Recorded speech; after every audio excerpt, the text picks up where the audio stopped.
তেখেতক আন্তৰিক শ্ৰদ্ধা আন্তৰিক শুভেচ্ছা জনাইছোঁ। আমাৰ প্ৰাতঃ সভা কাৰ্যসূচীত ছাত্ৰ ছাত্ৰীসকলক অতি আন্তৰিকভাৱে অতি শ্ৰদ্ধাৰে অংশগ্ৰহণ কৰিবৰ কাৰণে সেৱা কৰিছোঁ। উপস্থিত প্ৰতিবৃন্দ সকলোকে শ্ৰদ্ধা জনাইছোঁ আৰু আমাৰ আমন্ত্ৰিত লখিমপুৰ জিলাৰ বিদ্যালয়সমূহৰ পৰিদৰ্শক মহোদয়, মোৰ অতি শ্ৰদ্ধাৰ শিক্ষাগুৰুসকল, নিমন্ত্ৰিত অভিভাৱকসকল, আজি আমাৰ এই বিদ্যালয়ৰ প্ৰতিষ্ঠা দিৱসৰ প্ৰাতঃসভাটি মই আৰম্ভ কৰিব বিচাৰিছোঁ। সেয়েহে সকলো ছাত্ৰ ছাত্ৰীক নিয়মানুৱৰ্তিতা ৰক্ষা কৰি সহযোগ কৰিবৰ কাৰণে অনুৰোধ জনাইছোঁ।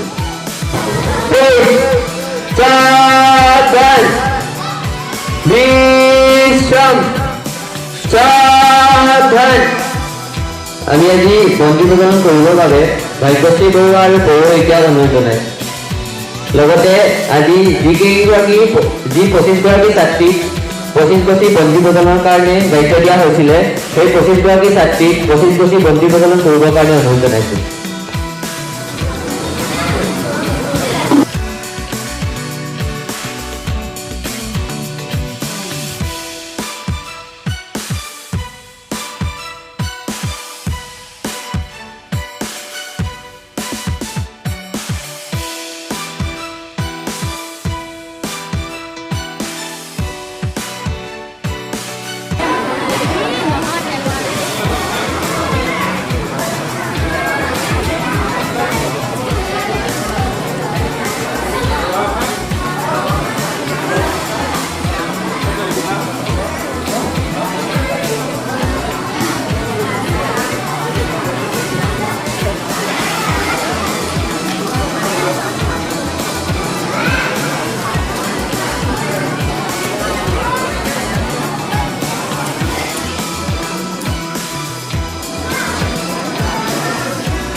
কৃষ্ণ তোজো পাৱে কৰো প্ৰণাম, ৰাম তোজো পাৱে কৰো প্ৰণাম।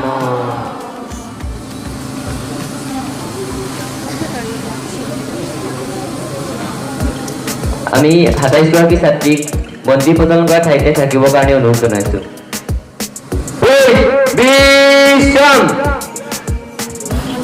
ইয়াৰ পিছতে আমি বিদ্যালয়ৰ সংকল্প ক'বৰ কাৰণে বিশ্বজিৎ ফুকনক অনুৰোধ জনাইছোঁ।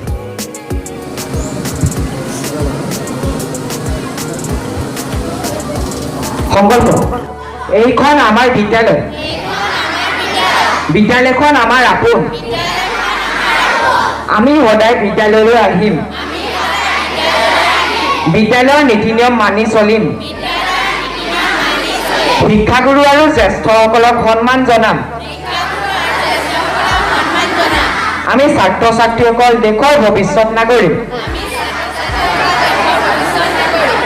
আমি দেশৰ সন্মানতো ৰাখিবলৈ চেষ্টাৰ পথত অগ্ৰসৰ হ'ম বুলি সংকল্প ল'লোঁ। আমি বিশ্বজিৎসকলক ধন্যবাদ জ্ঞাপন কৰিছোঁ আৰু ইয়াৰ পিছতে এটি মহৎ লোকৰ বাণী ক'বৰ কাৰণে ৰূপম গগৈক অনুৰোধ জনাইছোঁ।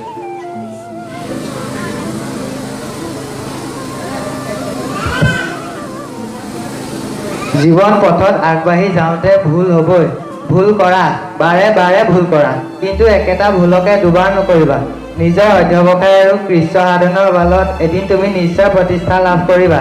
এই কথাষাৰ কোৱা মহান ব্যক্তিজনৰ নাম হৈছে মাও ছে তুং।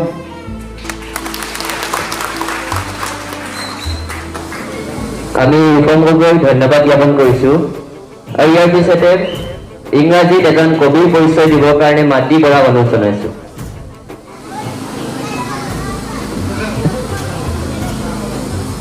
Hello everyone.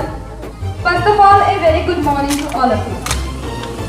Today I am going to talk a few lines about an Indian polymath poet, writer, playwright, composer and a social reformer. And that person is none other than Rabindranath Tagore. Rabindranath Tagore is best known as a poet and in 1913 was the non-European writer to be awarded the Nobel Prize for Literature. Highly prolific, Tagore was also a composer and wrote the national anthem for both India and Bangladesh, as well as an educator, social reformer, philosopher and painter. Not only Indian literature to receive a Nobel Prize, Rabindranath has not only enriched literature but he also contributed to the freedom struggle in pre-independence India. Tagore was a Bengali poet, philosopher, social reformer and dramatist who came into worldwide reputation when he was honored the Nobel Prize for Literature in 1913 for the book Gitanjali. Rabindranath Tagore loved India and he loved the whole world. He thought Bengal to be a very beautiful part of India and the whole India to be very beautiful part of the world. Thank you.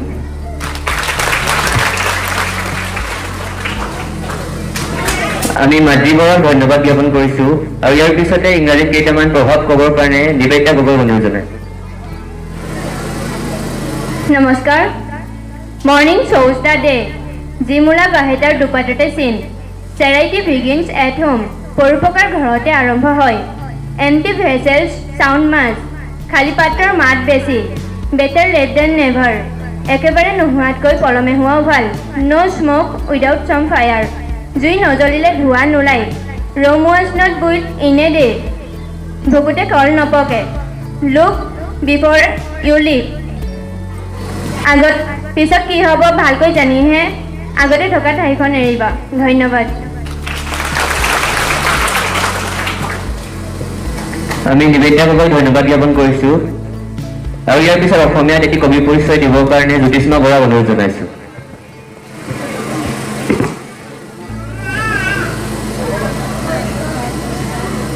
নমস্কাৰ, মই কবি আনন্দ চন্দ্ৰ আগৰৱালাৰ বিষয়ে চমুকৈ ক'বলৈ ওলাইছোঁ। কবি আনন্দ চন্দ্ৰ আগৰৱালা তেজপুৰৰ কলংপুৰ মৌজাৰ বৰঙাবাৰীত 1874 চনৰ 5 ছেপ্টেম্বৰত জন্ম হৈছিল। তেখেতৰ পিতৃৰ নাম আছিল কাশীৰাম আগৰৱালা আৰু মাতৃৰ নাম আছিল ৰাধিকা আগৰৱালা। তেখেতে বৰঙাবাৰী পাঠশালা বিদ্যালয়ৰ পৰা প্ৰাথমিক শিক্ষা লাভ কৰে।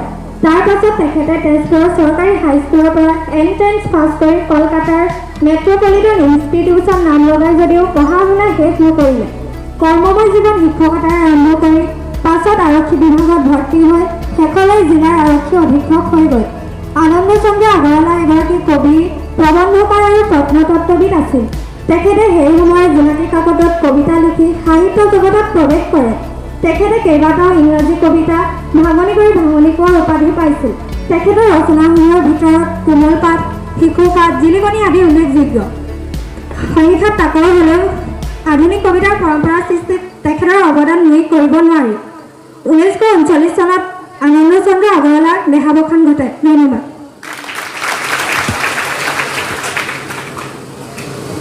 আমি জ্যোতিষ্মা বৰাক ধন্যবাদ জ্ঞাপন কৰিছোঁ আৰু ইয়াৰ পিছতে এটি হাতৰ শুনিবৰ কাৰণে উৎপল গগৈক অনুৰোধ জনাই।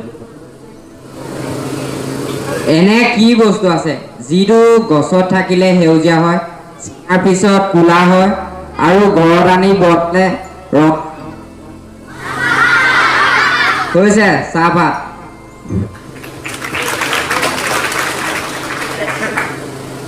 আমি বিপাল গগৈক ধন্যবাদ জ্ঞাপন কৰিছোঁ আৰু ইয়াৰ পিছতে কুইজ সুধিবৰ কাৰণে আমি অংকুৰ গৌৰৱ অনুৰোধ জনাইছোঁ তোমালোক সকলো ভালে আছানে তোমালোকে মহাকাশযান কেতিয়াবা টেলিভিছন বা বাতৰি কাকতৰ আদিত দেখিছানে মহাকাশলৈ যোৱা প্ৰথম কি জন্তু গৈছিল বাৰু আৰু এই কুকুৰটোৰ নাম কি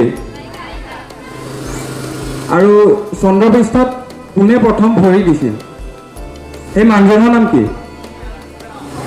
এতিয়া তোমালোকক সুধিবলগীয়া প্ৰশ্নটো হৈছে মহাকাশলৈ যোৱা প্ৰথম যানখনৰ নাম কি সম্পূৰ্ণ শুদ্ধ উত্তৰ প্ৰথম মহাকাশৰ যানখনৰ নাম হৈছে স্পুটনিক আৰু এটা প্ৰশ্ন আছে তোমালোকে কাগজ দেখিছানে কাগজ কিদৰে বনায় বাৰু বা হয়নে প্ৰথম কাগজ কোনখন দেশত ব্যৱহাৰ কৰা হৈছিল এতিয়া তোমালোকক সুধিবলগীয়া প্ৰশ্নটো হৈছে প্ৰথম কাগজী মুদ্ৰা কোনখন দেশত বনোৱা হৈছিল শুদ্ধ উত্তৰ চীনত বনোৱা হৈছিল ধন্যবাদ আমি অংকুৰ গৌৰৱক ধন্যবাদ জ্ঞাপন কৰিছোঁ আৰু ইয়াৰ পিছতে এটি গীত পৰিৱেশন কৰিবৰ কাৰণে এঞ্জেলিকা গগৈক অনুৰোধ জনাইছোঁ নমস্কাৰ ফুলৰ বাহিনা লাগে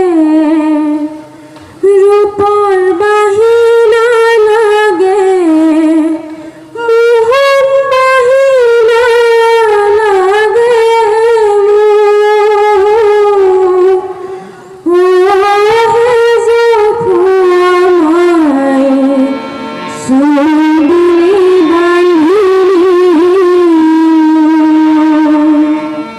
Oh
তেখেতসকল ধন্যবাদ জ্ঞাপন কৰিছোঁ। আৰু ইয়াৰ পিছতে গীতাশ্ৰী ফুকন, পৰি শইকীয়া আৰু প্ৰিয়ংকা শইকীয়াক লগতে যি 25গৰাকী ছাত্ৰীয়ে বন্তি প্ৰজ্বলন কৰিছে 25গৰাকী ছাত্ৰীকে দিহানাম পৰিৱেশন কৰিবৰ কাৰণে অনুৰোধ জনাইছোঁ। কৃষ্ণ ও হৰি ও ৰাম শ্ৰীমন্ত শংকৰ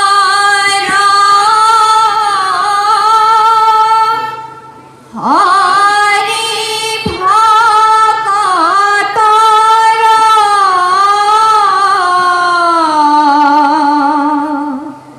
যাৰা যেন কল্প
জগত জিলিকি শংকৰী কৃষ্টি গুৰু দ্বাৰাই শিকালে হৰি গুণ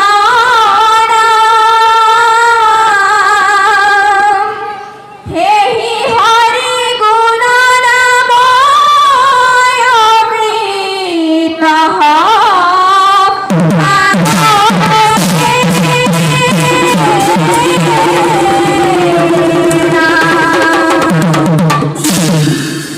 শংকৰ গুৰু গুৰু কিনো তোমাৰ লীলা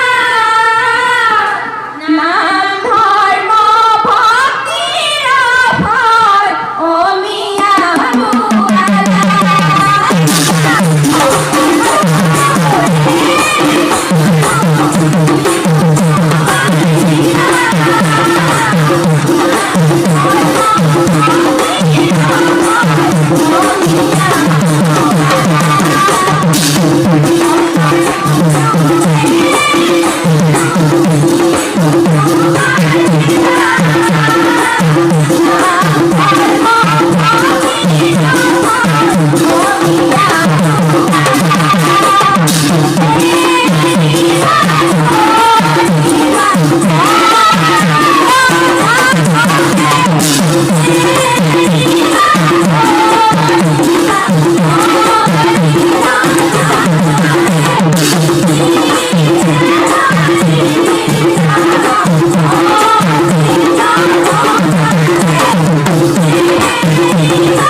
আমি গীতাশ্ৰীসকল প্ৰিয়ংকা শইকীয়া আৰু মুন শইকীয়াৰ লগতে 25গৰাকী ছাত্ৰী ধন্যবাদ জ্ঞাপন কৰিছোঁ।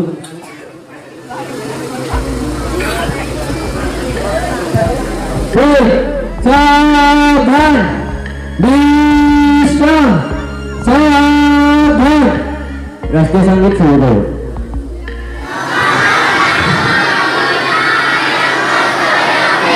ভাৰত ভাগ্য বিধাতা পঞ্জাব সিন্ধু গুজরাট মারাঠা দ্রাবিড় উৎকল গঙ্গা বিন্ধ্যা হিমাচল যমুনা গঙ্গা উচ্চল জলধি তরঙ্গা তব শুভ নামে জাগে তব শুভ আশিষ মাগে গাহে তব জয় গাথা জন গণ মঙ্গল নায়ক জয় হে ভারত ভাগ্য বিধাতা জয় হে জয় হে জয় হে জয় জয় জয় জয় হে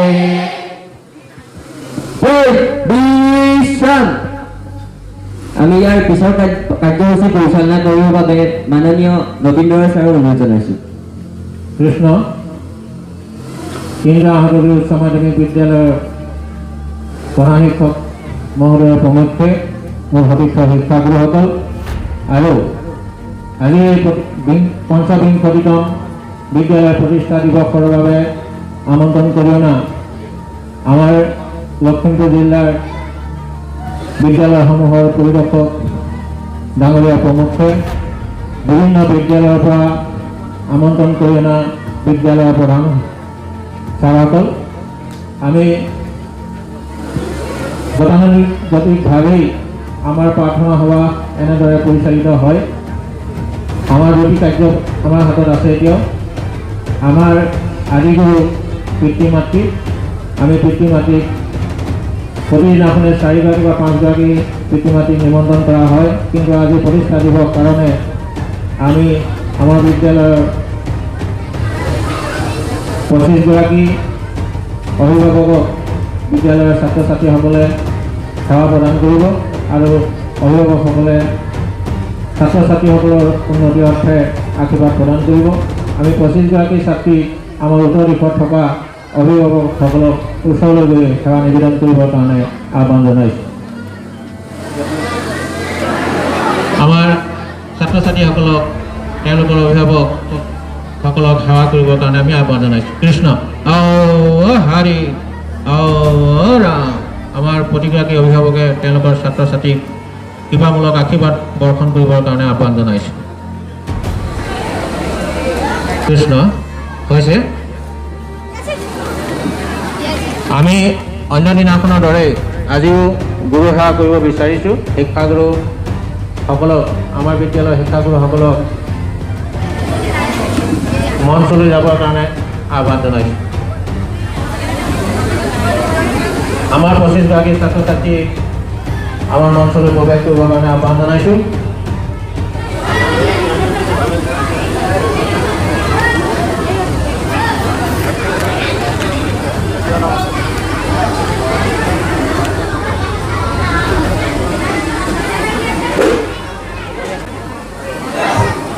কৃষ্ণ হৰি ৰাম। কৃষ্ণ নাৰায়ণ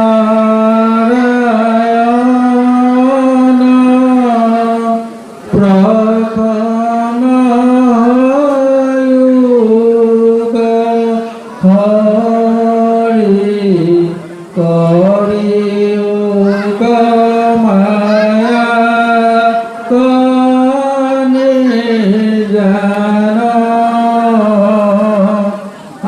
আপোনাৰ মহিমা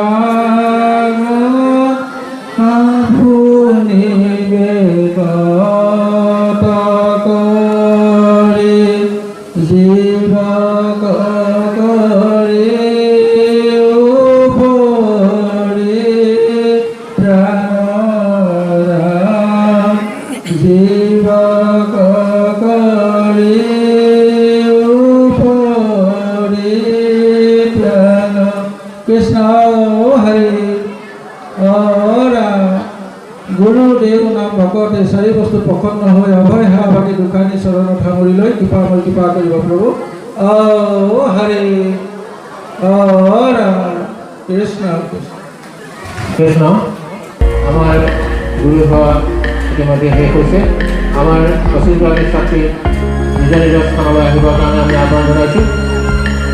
আমাৰ গুৰু সেৱাৰ পিছতেই আমাৰ প্ৰতিদিনাখনেই দেৱী দিচাৰ এজন শিক্ষকক আমাৰ দুআষাৰ বক্তব্য দাঙি ধৰিবলৈ দিয়া হয়।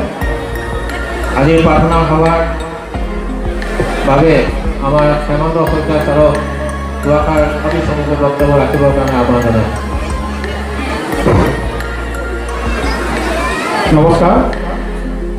মৰমৰ ছাত্ৰ ছাত্ৰীসকল, আমাৰ প্ৰাতঃ সভাত ইতিমধ্যে সৰহখিনি অংশ হৈ গৈছে। আমি ছাত্ৰ ছাত্ৰীসকল বিদ্যালয়লৈ আমি কিয় আহোঁ, আমি কিয়নো পঢ়িব লাগে, তাৰ ওপৰত মই আজি খুব চুটিকৈ ক'বলৈ চেষ্টা কৰিম। আমি খেলি ভাল পাওঁ, আমি খাই ভাল পাওঁ, আমি চিনেমা চাই ভাল পাওঁ, পঢ়ি বেয়া পাওঁ। পঢ়ি কিয় বেয়া পাওঁ? চিনেমা এখন চাবলৈ ভাল পাওঁ, খেলিবলৈ ভাল পাওঁ, অন্যান্য যিবিলাক ভাল পাওঁ সেই কামখিনি যে ভাল পাই নিজে নিজে কৰি থাকোঁ, কিন্তু পঢ়িবৰ সময়ত আমাৰ মা দেউতাই খুব জোৰ জবৰদস্তি কৰিবলগীয়া কিয় হয়? তোমালোকক খেলিবলৈ জোৰ কৰি পঠিওৱা নহয়, তোমালোক খেলা যোৱা এনেকৈ কয় নেকি? নকয়। কিন্তু পঢ়াৰ সময়ত আমাৰ কিয় এনে মন? আমি আচল তাৰণাটো আমি নিজক বুজিব লাগিব। প্ৰথম কথা হ'ল আমি খেলি ভাল পাওঁ কাৰণে খেলোঁগৈ। আমি পঢ়ি ভাল পাওঁ কাৰণে পঢ়িম, এনেকুৱা ভাৱটো কেতিয়া আহিব, কেনেকৈ আহিব? নিশ্চয় ইয়াৰ আঁৰত বহুত ডাঙৰ কথা আছে। আমাৰ যি অভিভাৱক আছে, মাক দেউতাক আছে, যি গাৰ্জিয়ান আছে, তেওঁলোকে সদায় চেষ্টা এটা কৰিব লাগিব। আমাৰ বিদ্যালয়ত প্ৰধান ছাৰে ইমান ইমান ধুনীয়া এটা পৰিৱেশ সৃষ্টি কৰিছে, সঁচাকৈ অতুলনীয়। এনেকুৱা এটা পৰিৱেশ এখন বিদ্যালয়ত হ'বৰ কাৰণে বহুত কষ্টৰ বিনিময়টো ই সফল নহয়, কিন্তু আমাৰ এই বিদ্যালয়ত ই সফল হ'বলৈ গৈ আছে। কিন্তু এতিয়া আমাৰ এই পঢ়িবলৈ মন কেতিয়া যাব, তাক আমি কেতিয়া বুজি পাম? ডাঙৰ কথা, আমি পঢ়িবলৈ মন যোৱাৰ কাৰণটো আমি বুজিব লাগিব। এখন মৰুভূমিত যদি 2-3 দিন ধৰি আমি যদি কোনো বাট পথ নাপায়, ওচৰে পাজৰে কোনো মানুহ যদি ঘূৰি আমি নিজৰ গন্তব্যস্থানত যদি উপনীত হ'ব নোৱাৰোঁ, শুকাই খিনাই আমি পানী পিয়াহ হয়, যেতিয়া এনেকুৱা এটা অৱস্থা হ'ব 2 দিনমান যোৱাৰ পাছত এটুপ পানী বিচাৰি আমাৰ হাহাকাৰ হ'ব। গোটেই দেহৰ ভিতৰত থকা পানী দুনি শুকাই যেতিয়া যাব, তেতিয়া আমি পানী এটুপ পানী পালেও আমি খাই দিম। এতিয়া কথা হ'ল, সেই মুহূৰ্তত আমি কি খাম?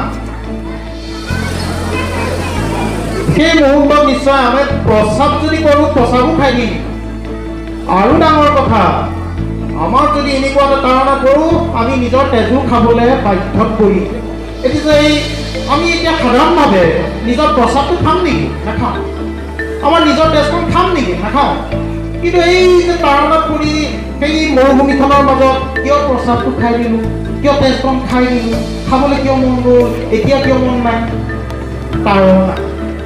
তেতিয়াহ'লে আমি পঢ়াৰ তাৰণাটো বুজিব লাগিব। পঢ়াৰ তাৰণাটো কথাটো এইটোৱেই, আমি জ্ঞানজ্ঞ হ'ব লাগিব। যিকোনো ফিল্ডত, যিকোনো আমি ভৱিষ্যতে আমি ডাঙৰ হৈ নিজৰ ভৰিৰ ওপৰত আমি থিয় দিব বিচাৰিম, নিজৰ উপাৰ্জন নিজে কৰিব বিচাৰিম। এই তথ্যখিনি তেওঁলোকক বাৰে বাৰে শিকাব লাগিব। আৰু এইখিনি কৰিবৰ কাৰণে একমাত্ৰ বস্তু সহায় হৈছে, ডাঙৰ সহায় হৈছে জ্ঞান। জ্ঞান আয়ত্ত কৰিলে যিকোনো ফিল্ডত আমি নাপিত এজন হ'বলৈ বিচাৰিলেও আমাৰ জ্ঞানৰ প্ৰয়োজন আছে। আমাৰ গেলামালৰ দোকানত এখন দোকান চলাবৰ কাৰণেও আমাৰ বিভিন্ন ধৰণৰ কেলকুলেশ্যনৰ কথা আছে, সেই জ্ঞানৰ দৰকাৰ আছে। মানুহ এজনক আমি কেনেকুৱা আচৰণ কৰিব লাগিব, তাতো জ্ঞানৰ কথা আছে। এই জ্ঞানৰ মূল বস্তুটো সকলোকে জানিবলগীয়া হৈছে আমাৰ ধৈৰ্য। ধৈৰ্য আমাৰ কেনেকৈ আহিব? ধৈৰ্য হৈছে ধৰ্মীয় আদৰ্শৰ মতেদি যদি এজন শিক্ষাৰ্থীক যদি এটা আৰ্হি দিব পৰা যায়, ধৈৰ্য। এই প্ৰাৰ্থনা সভা, এই আমি সন্ধিয়া সময়ত নামাজ কৰা বা ৰাতিপুৱা নামাজ কৰা, নাইবা সন্ধিয়া সময়ত প্ৰাৰ্থনা আমি ঘৰে ঘৰে সকলোৱে কৰোঁ। এই যিটো নিয়ম, এই নিয়মটো অভিভাৱকসকলে, আমাৰ যি ছাত্ৰ ছাত্ৰীসকলে ঘৰত প্ৰাৰ্থনা কৰাৰ নিয়ম নাই, তেওঁলোকক শিকাওক, প্ৰাৰ্থনা কৰক, প্ৰাণায়াম কৰক। প্ৰাণায়ামটো বৰ সাংঘাতিক এটা বস্তু, ই ধৈৰ্য আনিব। ধৈৰ্য আনিলে পঢ়া টেবুলত বহি আমি একান্ত চিত্তে পঢ়িব মন যাব। আমি বিভিন্ন ধৰণৰ যদি আমি পঢ়া টেবুলখনত যদি মোবাইল থাকে, অন্যান্য যদি টিভি চেনেল বা কিবা কিবি অন্যান্য বস্তু থাকে, যিবিলাক বস্তু নেকি আমি দেখি থাকিলে পঢ়াত আমাৰ মন নবহিব, সেইবিলাকে আমাৰ ডিষ্ট্ৰেছ, আমাৰ খেলিমেলি সৃষ্টি কৰিব, ডিষ্টাৰ্বেঞ্চৰ সৃষ্টি কৰিব। গতিকে তোমালোকে সদায় পঢ়াৰ সময়ত একান্তভাৱে যদি পঢ়িব ইচ্ছা কৰা, জ্ঞান আহৰণ কৰিব বিচৰা, নিশ্চিতভাৱে সকলো বস্তুবিলাক আঁতৰাই একান্ত চিত্তে খুব ঠাণ্ডাৰে, অশান্তি পৰিৱেশ নথকা অৱস্থাত তোমালোকে পঢ়িবলৈ চেষ্টা কৰিবা। আজিৰ দিনটোত মই এইখিনিয়ে কৈ মোৰ মন্তব্য সামৰণি মাৰিলোঁ। ধন্যবাদ। আমাৰ হেমন্ত শইকীয়া ছাৰলৈ ধন্যবাদ আৰু